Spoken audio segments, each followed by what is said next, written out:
From NJ PBS Studios, this is NJ Spotlight News with Brianna Venozzi. Hello and thanks for joining us on this Thursday. I'm Brianna Venozzi. Tonight, a few stories we'll get into later in the broadcast. It's day 2 of the federal government shutdown, and it's already having an impact on health care here in New Jersey. Then the fate of one Jersey City hospital hangs in the balance. We look at what's being done to save it. And later, it may sound like a lost cause these days, civility in politics, but we'll tell you how bipartisan lawmakers are bringing this message to college campuses across the state. But first, a few of today's top headlines. A 17-year-old driver is facing murder charges in the hit-and-run deaths of 2 teenage girls who were riding their e-bikes home Monday night in their Cranford neighborhood. The male teenager from Garwood hasn't been identified, but family and friends of the victims, Maria Neotis and Isabella Salas, both also 17, allege one of the girls had been stalked by the driver in the weeks leading up to her death, claiming the incident was no accident, but a premeditated attack that had allegedly been plotted for months. Neighbors reportedly said both local law enforcement and the school district had been notified about the stalking. Meanwhile, the deadly incident comes on the heels of 2 other young e-bike riders who were killed in 2 separate crashes, though authorities say no foul play was involved there. A 13-year-old was hit by a landscaping truck in Scotch Plains, and a 22-year-old was hit by a van in Orange when police say he crossed into opposing traffic. Those incidents are adding to mounting pressure on local and state leaders to address what officials say is a dangerous and fast-growing trend of traffic accidents involving e-bike riders. Senate President Nick Scutari this week held a press conference in Scotch Plains where he renewed calls for lawmakers to support new e-bike safety regulations, given the dramatic increase in their use. Scutari says he's been working on legislation for years, but it's hit opposition. He wants to update licensing, classification, and training requirements, among other things. We're in a new era of e-bike usage. Their popularity is skyrunning. They're more affordable, they're faster, they're more powerful than we've ever seen before, and their risks have increased to those on the roadways, and more particularly those that are using them. And I think part of the legislation has to be a campaign to make sure that people understand that they're on the roadway and what is required of you when you're riding an e-bike versus a regular pedal bike. And these injuries and fatalities, in my estimation, are going to continue to rise if we don't do anything about it. Also tonight, Kean and NJCU universities are one step closer to a historic merger in New Jersey's higher ed landscape. Kean's Board of Trustees this week approved a definitive agreement just days after NJCU officials signed off on the deal. If all goes through, it'll create one of the largest public university systems in the state. The merger is slated to be complete by July 2026, moving faster than initially expected, and would see NJCU rebrand as Kean Jersey City. The students there would become part of Kean University with all of their academic credits and financial aid honored. It's designed to help keep the nearly century-old NJCU remain open after grappling with economic problems for years. The Murphy administration has committed $10 million to support the transition, and the merger even earned a credit boost from Moody's, which upgraded NJCU's financial outlook earlier this year. Final approval is, though, still needed from the legislature along with federal and state education agencies. Coming up, how the federal government shutdown is limiting access to certain types of medical care in New Jersey. We'll hear from patients and hospitals who say they're bearing the brunt. That's next. Funding for NJ Spotlight News provided by the members of the New Jersey Education Association, making public schools great for every child. RWJ Barnabas Health. Let's be healthy together. And Orston, committed to delivering clean, reliable, American-made energy. Well, we're only 2 days into the federal shutdown, and already healthcare patients in New Jersey are feeling the effects. Vital programs tied to pandemic-era waivers have quietly ground to a halt. Among them, a program called Hospital at Home that enables patients to recover safely in their own bed instead of one at a hospital. With those waivers expired, some patients are being sent back to acute care while others are in limbo. Our senior correspondent, Brenda Flanagan, is with me now to explain. Bren, what's happening here? Hey, Brianna. So the Senate is still scrambling to find a solution to this political showdown, but they're hung up on health care. Democrats won't vote for a stopgap funding bill unless it maintains popular subsidies that make Obamacare insurance premiums more affordable. Those are set to expire at the end of this year, and Republicans won't budge, so shutdown. The irony, it's already messing with health care at 17 hospitals here in New Jersey, because buried in that budget document is a waiver. It lets hospitals run a special program that releases some of their less critical patients to finish recovering at home. Patients like Debbie Baina from Pittman. She recently spent only one night at the Virtua hospital system getting treated for pneumonia. If I had to spend 5 days in that hospital, it it would have been torture. So I cannot tell you enough how nice it was to come home and be in my own bed and be in my own house, especially when you're not feeling good. You want to be home with your own pillow and your own blanket and, your own, daughter out there making tea for me. I mean, until you've been in those shoes, I've been a nurse for 32 years at the bedside. And, you can't sleep in those places. Now, full disclosure, Baina's a nurse at Virtua. That's how she knew about the program called Hospital at Home. Virtua cares for 8 patients total at a time, treatment lasting about 3 days each at home. That includes constant digital monitoring, 2 visits a day from nurses, all medications and lab work. But with a government shutdown looming, the Centers for Medicare and Medicaid Services, or CMS, last week directed hundreds of hospitals across the U.S. to suspend that program. No waiver, no funding, so Virtua finished treating and discharged all of its hospital at home patients by September 29th, including those with private insurance.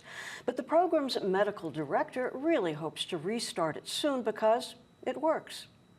Just the fact that you're able to be mobile more than you're able in the brick and mortar hospital allows to recover better and recover sooner. So we've seen that patients treated in hospital at home are not going to subacute rehab, for example, after an admission to our program, which means that they're recovering faster, they're recovering better, and it allows them to continue their life at home.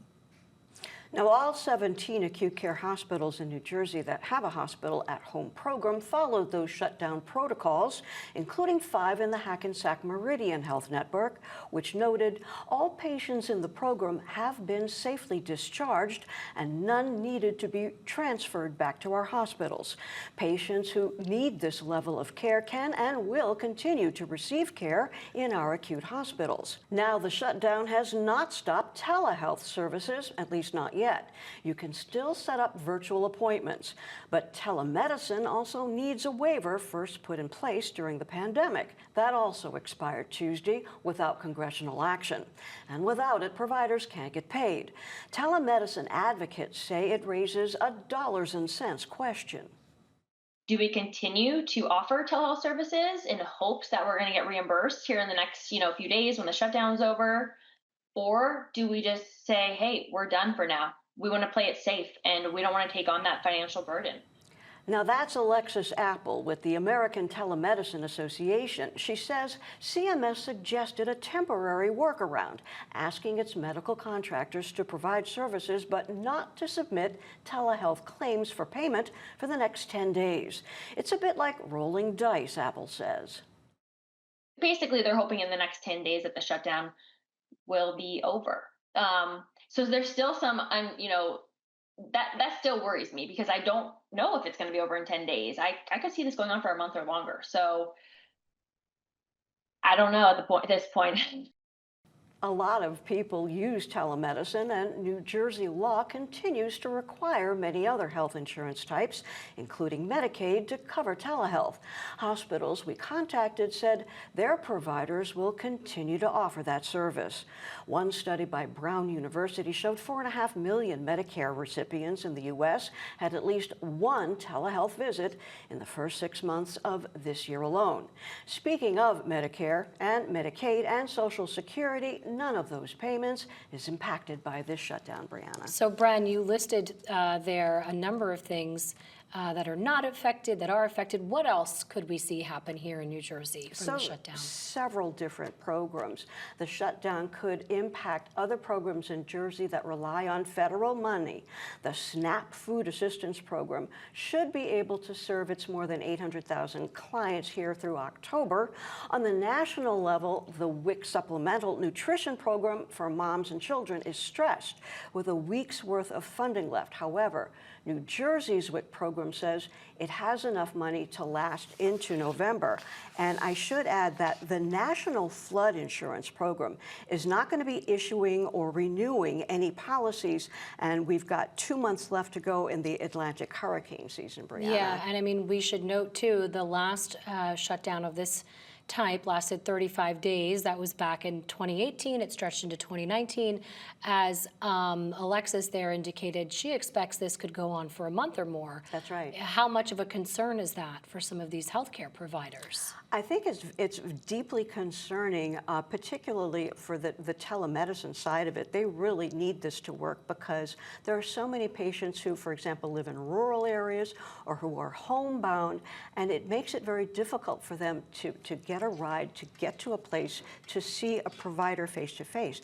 This way, they can set up an appointment virtually, you know, provide all of their pulse, you know, talk to their doctor about what's bothering them, get a prescription renewed. And this is a vital part of healthcare right now. All right, Bren, thanks for shedding light on this. Great reporting. Thanks for coming in. Thanks, Bree. And by the way, federal employees assigned to New Jersey who are furloughed during the shutdown can apply for unemployment benefits. In our Spotlight on Business report tonight, the State Department of Labor says those benefits will be paid to eligible workers for the duration of the shutdown, regardless of when claims are filed. Now, applicants will be required to show proof of wages through a pay stub or federal pay statement.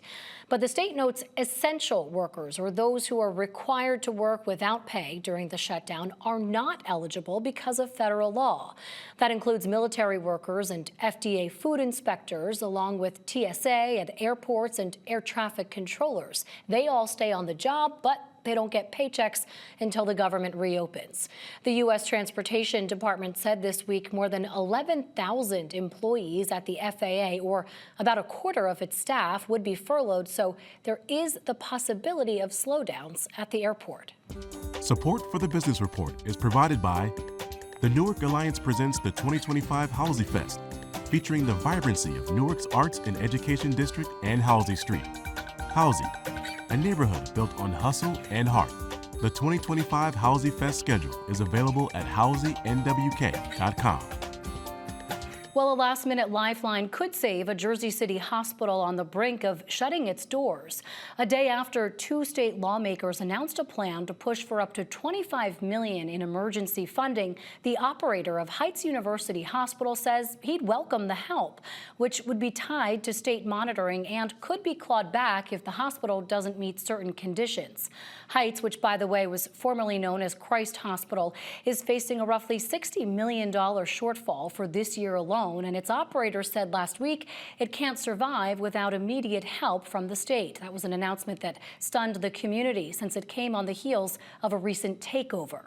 John Hines is an investigative reporter who owns and operates the Hudson County View. He's been covering this story, and he joins me now for the latest. John, hey, it's good to see you. Great reporting on this.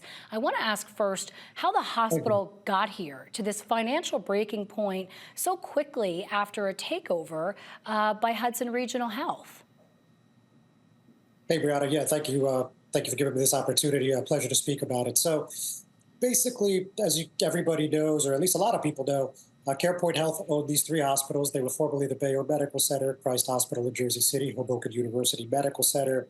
And then around April last year, they entered this bankruptcy proceeding ended, and Hudson Regional, at the time, hospital took over. And so now they have four hospitals, which was HRH and the three that I just named. And obviously, you don't go into bankruptcy if you're doing well financially. So the hospitals had a lot of trouble. And we remember a few years back that there was that scathing report from the state, and that talked about basically a shell operation going around between the operators. And they said there was $150 million that was kind of just getting passed back and forth between the three owners. So with all that said, how do we end up here again? I mean, it remains unclear. I mean, when you mentioned the CEO, Dr. Nizar Kafaya, he put out that statement on Friday, and he said that basically this is a dire situation and, we need help from the state. He didn't really elaborate on what was going on, but he said basically that they're going to need a lot of help to stay in operation, and that led to a lot of public officials, elected officials coming out asking for the state to jump in on this. And it hasn't happened yet, but as you alluded to, two state senators have a plan, and whether or not it gets the votes remains to be seen. But I'm told that even if it gets the full $25 million into the hospital system, that's not going to be enough to keep it open long term. So there's a lot of moving parts here. Yeah, that's Raj Mukherjee and Brian Stack who are putting that proposal forward. What's the latest on that emergency aid? And as you said, it seems like a lot more would be needed. And the CEO alluded to it being sort of part of maybe a larger package to keep the place afloat. Yeah, so as far as an update on the bill, I mean, that was just Tuesday, I believe. So nothing really has changed since then as far as the legislation, as far as I'm aware of. But I have spoken to State Senator Mukherjee, who was the lead sponsor, and of course I'll have a co-sponsor in Brian Stack, as you said. But, there's going to need to be the monitor, as you mentioned, and of course they want to have some safeguards because when CarePoint was part of this, they had a lot of blank checks, and obviously that didn't seem to do a lot of good in the long term. So they're trying to make sure that we're not repeating past mistakes, or at least that's what it sounded like based on that Instagram reel where we detailed all of this, which is where we first heard about it. Now, how much do I think it's going to take? Hard to say definitively, but if you look at what Kafaya said on Friday, he said that they're getting about $60 million in losses just a month, just on Christ alone. So that's pretty big, obviously. That was probably $60 million to date since they took over, but that's still a lot. Yeah. And, obviously they're probably going to need, I don't want to put a number on it, but it's going to be a lot more than $25 million to stay open for the long term. And, you've seen, for example, Hudson County Commissioner Bill O'Day say that if this is redeveloped, the hospital needs to stay open. And Mukherjee echoed that sentiment as well. So there is some concern in the community. I've heard from residents that are like, hey, is the hospital going to close? Are they just going to turn it into a high rise? And there was a redevelopment plan that was considered into Hoboken. It didn't end up making an agenda ultimately. But so redevelopment for these hospitals has been one proposal to try to get this, to inject a little cash into this system. But they haven't found a way where they can have a palatable situation for everybody involved. Yeah, because as you mentioned, it's not the first time they've been in financial crisis. When under the ownership of CarePoint, that was the issue there. But there was, it was determined anyway, right, that there was a real need for this, that it was a safety net hospital. What do we know about the immediate impacts it would have on the community and the people who rely on the services if they were to suspend? So if they do suspend non-essential services, Mukherjee and all the other electeds that we've talked about today have already said, it would just be catastrophic. And the reason being is it's not just people that live in the Jersey City Heights, where I happen to live, that go to this hospital. You also have people from Journal Square, from Union City, from, a lot of areas of the surrounding community. Some people from Hoboken, too, even though they have their own hospitals. So, to put all those patients and all of those services on the back of the Jersey City Medical Center, certainly they couldn't accommodate that overnight or even over the span of a few months if I was going to take a stab at it. So, and we also heard from Mukherjee and from Kafaya, they noted that this is a hospital where a lot of patients use Medicare, a lot of patients don't have insurance, so they're basically treated for free, which is part of the reason why they're in the dire straits here. But the problem for them is there's not obviously just a hospital on every corner where they could get free treatment or Medicaid accepted care. So obviously there's a big concern here for the underprivileged communities in the Jersey City community and beyond. Yeah, and not to mention, which we didn't even talk about, but federal funding is obviously on shaky ground. We have to leave it there. John Hines, thanks so much for sharing your reporting with us. Appreciate it as always. Yeah, thanks for having me on. Really appreciate it. Finally tonight, in a time when political debates often turn toxic, two longtime state lawmakers, one Republican, one Democrat, are hitting the road with a different message, one touting civility. Senators John Bramnick and Joe Cryan have launched what they're calling the College Civility Tour. It's a series of live campus debates aimed at showing political opponents can agree without being disagreeable, an idea that was formed in the wake of political activist Charlie Kirk's assassination. Raven Santana reports. I am sad about what I see. Just listen a little more.